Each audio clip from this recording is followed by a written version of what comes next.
ஒரு சிங்கம் ஒண்ணு இருந்ததாம். அந்த சிங்கம் தான் காட்டுக்கே ராஜாவாம்.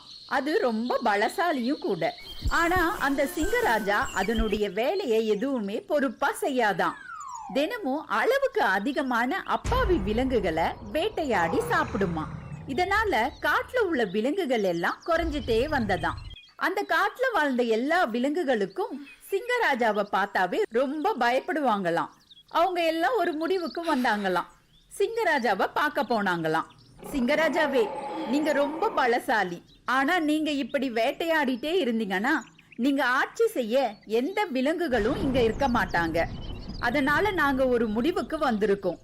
தினமும் நாங்க ஒரு விலங்க உங்க குகைக்கே அனுப்பி வைக்கிறோம் அப்படின்னு சொன்னாங்களாம். இத கேட்ட சிங்கராஜாவும் கொஞ்ச நேரம் யோசிச்சதாம். இதுவும் நல்ல யோசனையா தான் இருக்கு. நமக்கு தேவையான உணவு நம்மள தேடி வரும்போது நாம ஏன் தேவையில்லாம கஷ்டப்பட்டு வேட்டையாடணும் அப்படின்னு யோசிச்சதாம். அதுக்கப்புறமா சிங்கராஜா சரின்னு ஒத்துக்கிச்சான். பிறகு தினமும் சிங்கராஜா குகைக்கு ஒவ்வொரு விலங்குகளா வந்ததாம்.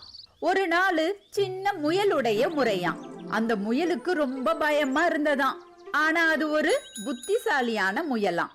அது யோசிச்சதாம், தன்னை மட்டும் இல்லாம இந்த காட்டுல இருக்க எல்லா விலங்குகளையும் எப்படி காப்பாத்துறது அப்படின்னு ஒரு திட்டம் போட்டுச்சான். அதுக்கப்புறமா சிங்கத்தோட குகைக்கு வேணும்னே ரொம்ப தாமதமா போச்சான். சிங்கம் முயலை பார்த்து ரொம்ப கோபப்பட்டுச்சான். எனக்கு பசிக்குதுன்னு தெரியாதா, ஏன் நீ தாமதமா வந்த அப்படின்னு கேட்டுச்சான். அதுக்கு முயல் பயந்துகிட்டே சொல்லிச்சான், கோபப்படாதீங்க சிங்கராஜா, நான் சீக்கிரமாவே கிளம்பிட்டேன். வர வழியில ஒரு சிங்கத்தை பார்த்தேன்.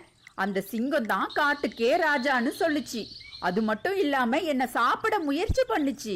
அதுகிட்ட இருந்து தப்பிச்சு வரதான் இவ்வளவு தாமதமா ஆயிடுச்சு அப்படின்னு சொல்லிச்சான் முயல்.